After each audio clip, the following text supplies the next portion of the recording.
Supply and demand are two very important words in economics. They help us understand how markets work. Demand is about what people want to buy. It is not just a wish. It means people want something and can pay for it. So demand combines desire with the ability to purchase. This is a key idea for businesses and for all of us. It drives many decisions in our economic world. Supply is the other side of the coin. It is about what producers or sellers offer. Supply means the amount of a good or service available. Sellers must be willing to produce it. They must also be able to sell it at a certain price. So, supply represents the capacity and desire to sell. It tells us how much of something can be offered to buyers. Understanding this helps us see the full picture. These two forces, supply and demand, do not work alone. They interact with each other constantly. Think of them as two sides of a conversation. Buyers express their desires through demand. Sellers respond with what they can offer through supply. This interaction happens in markets all the time. It happens for everything from apples to cars to software. It is a fundamental economic dance. Understanding supply and demand is crucial. It helps explain why prices go up or down. It shows how shortages or surpluses can happen. For students, for business owners, for anyone interested in the economy, these concepts are essential. They provide a basic framework for thinking about economic events. They are the building blocks of much economic analysis. We will explore them more. The law of demand is a basic principle in economics. It describes how buyers behave.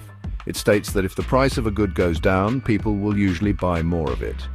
Conversely, if the price of a good goes up, people will usually buy less of it. This assumes other factors remain the same.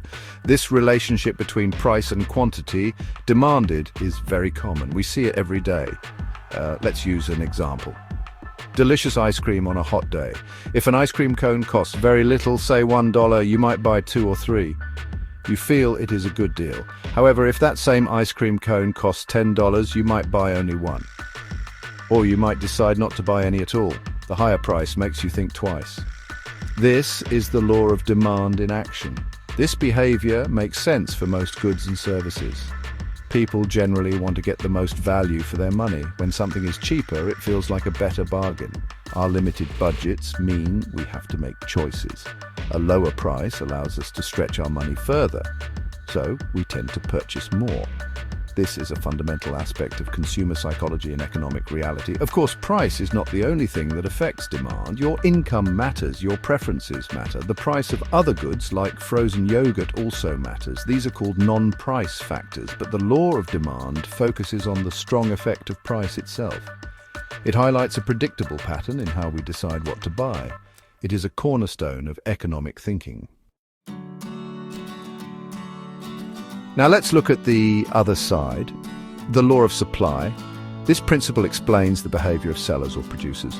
The law of supply states that if the price of a good goes up, sellers will usually offer more of it. If the price of that good goes down, sellers will usually offer less of it. Again, this assumes other factors stay constant. It shows how price influences production decisions. Consider farmers who grow wheat. If the market price for wheat is high, farmers have a strong incentive. They will likely plant more wheat. They might use more land for wheat. They want to sell more at that good price.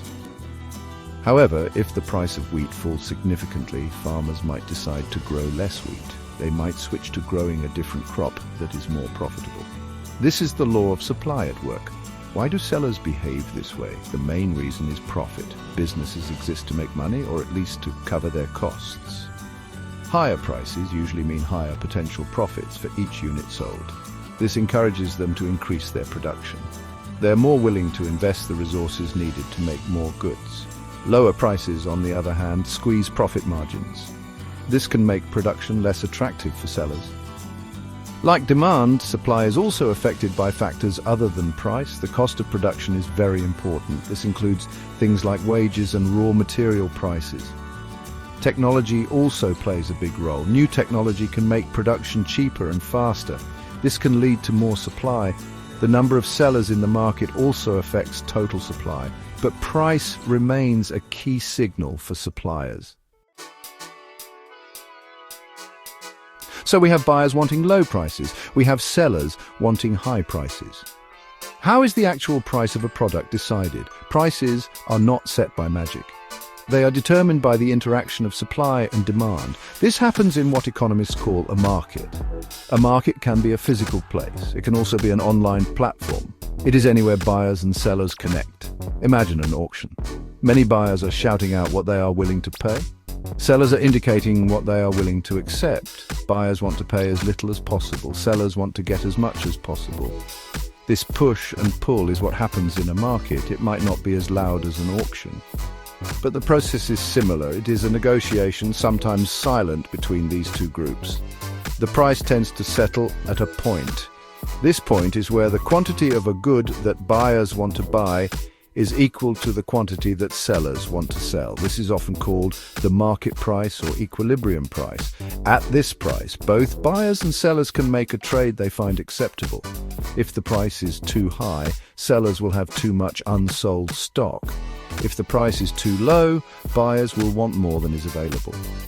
This process of price determination is a core function of markets. It helps to allocate scarce resources efficiently. When prices reflect both what consumers want and what it costs to produce, resources flow to where they are most valued. This price mechanism works for almost everything, from a loaf of bread to a share of stock. It is a powerful decentralized system of coordination. Section 5. When demand changes, shifts in what we want. The law of demand tells us how quantity demanded changes when price changes, but sometimes the entire demand for a product shifts. This means that at every price, people want to buy more or less of the product. This is different from just moving along the demand curve due to a price change. It is a fundamental change in buying patterns. Several factors can cause such shifts. For example, imagine a new scientific study is published. It says that eating blueberries dramatically improves memory. What happens to the demand for blueberries? It will likely increase. People will want to buy more blueberries at all price levels. Not just because the price dropped, but because their preference changed. This is a shift in demand. The demand curve itself moves to the right. An increase in demand generally leads to higher prices if supply stays the same. More people chasing the same amount of blueberries will bid up the price. Conversely, if a news report said blueberries were harmful, demand would decrease. The demand curve would shift to the left. At every price, people would want fewer blueberries. This would likely lead to lower prices. Other factors can also shift demand. Changes in income are a big one.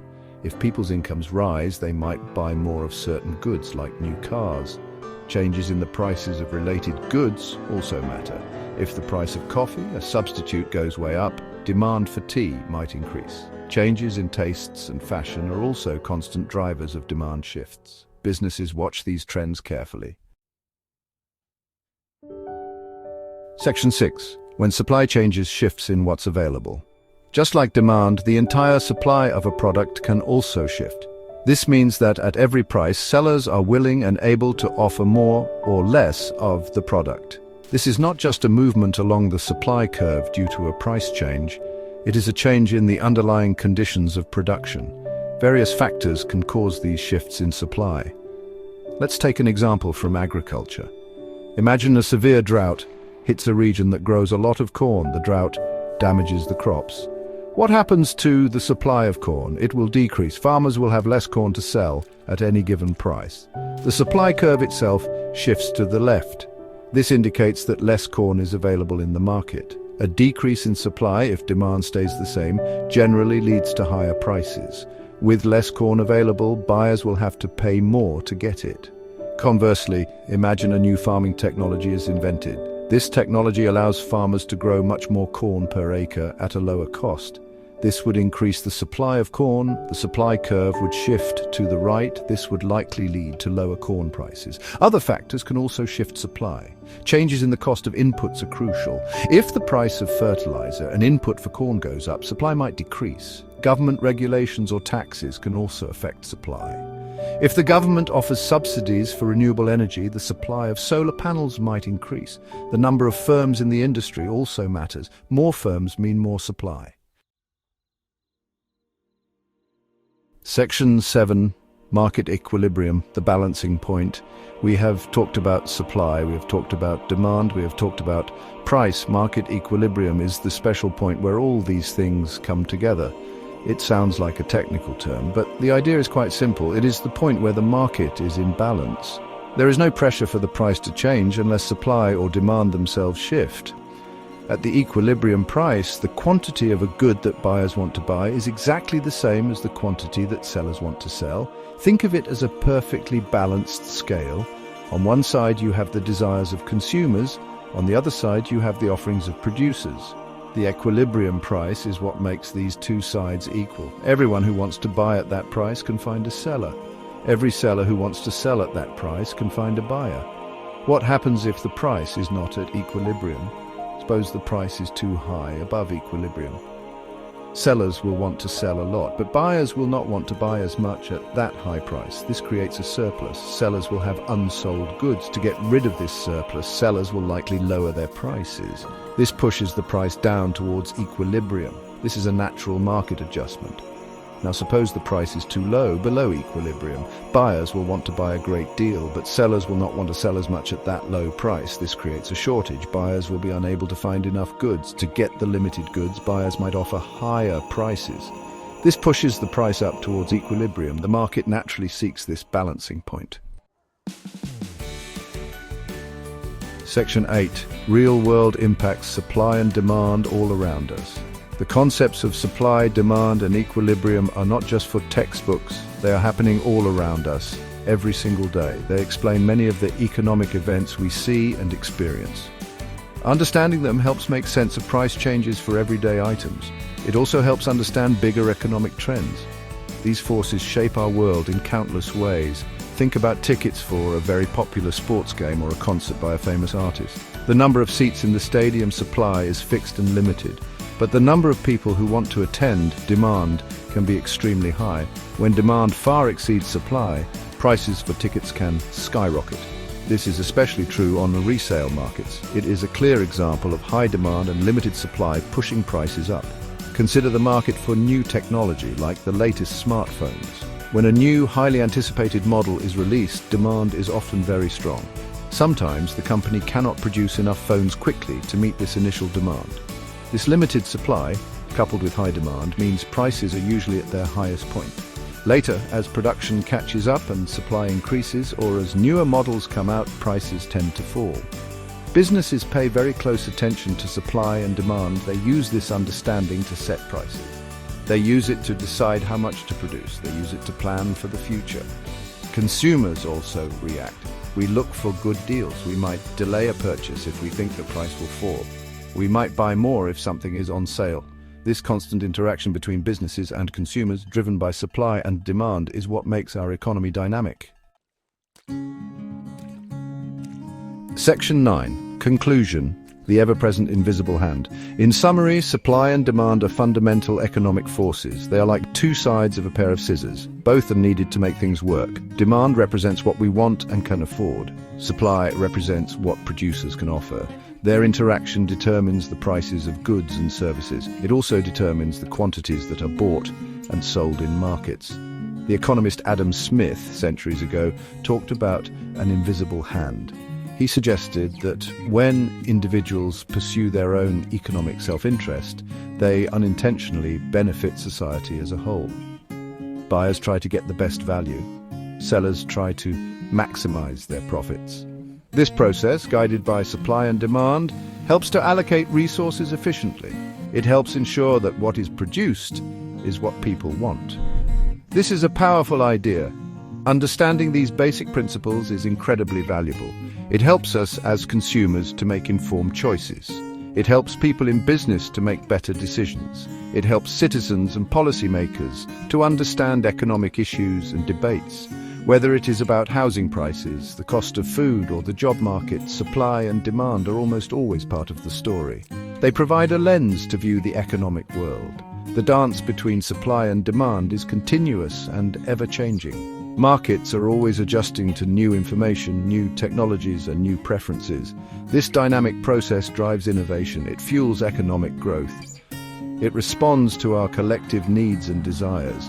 While the economy can be complex, the core ideas of supply and demand offer a clear and powerful way to begin understanding its workings.